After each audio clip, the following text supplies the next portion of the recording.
Hi, I'm Phil Hall for What Digital Camera, and I'm here with James Bansfield from Nikon UK to talk us through the new Nikon D800. So James, can you just run us through the top specs? Yeah, well this is our latest DSLR, the second one of the year.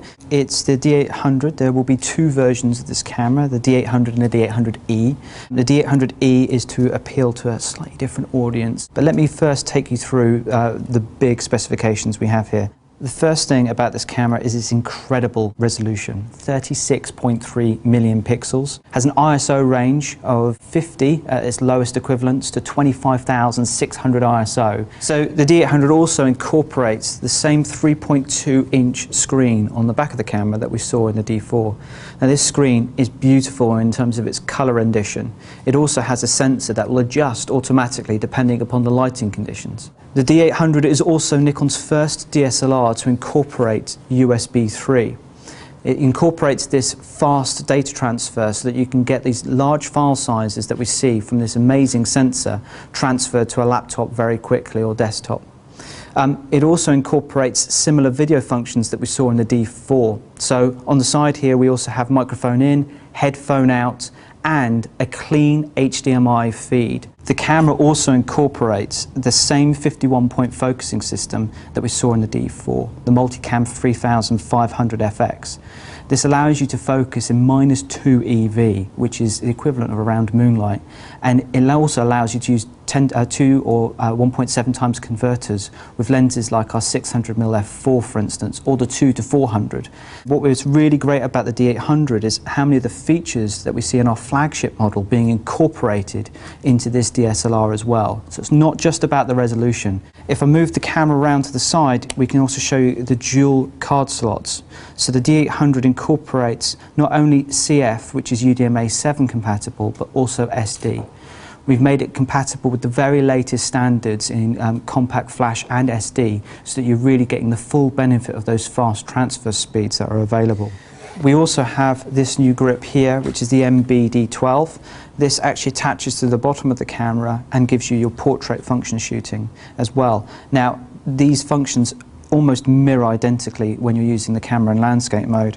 And you also have the ability to use the new 18EL ENL18 battery that we see in the D4 can be utilised as well onto this grip, allowing the photographer that's using a mixed bag to choose which battery they want to use. So other features include the virtual horizon as well. So we've seen virtual horizon in previously our DSLRs, but just like we have with our flagship model, we've incorporated a 2 axes so that I can actually get my pitch and my yaw depending upon where I tilt this. And you can also get all of this information through the viewfinder. On the top plate of the camera here, we've redesigned some of the features so that you've got quick accessibility and you can easily change many of the features in the camera without actually having to take your eye away from the viewfinder. And we've also incorporated the movie record button, which is just placed there. And of course, like the D700, which it sits alongside in our product range, we have the pop-up flash. And this pop-up flash can be utilised to control multiple speed lights remotely. So if you want the best compact studio solution in the market, a D800 and a couple of SB910s are undoubtedly the lightest and simplest solution going out there. Okay, I've got a D800E. Can you explain the differences, please, James? Yeah, okay, so we have two DSLRs we're effectively launching today. The D800E is a modified version of the D800. It has all of the incredible features and specification that you see in the D800, but it also has an adapted low-pass filter. Now what this means is that you can get a tiny bit more resolution out of the sensor, but it comes at a slight cost or caveat.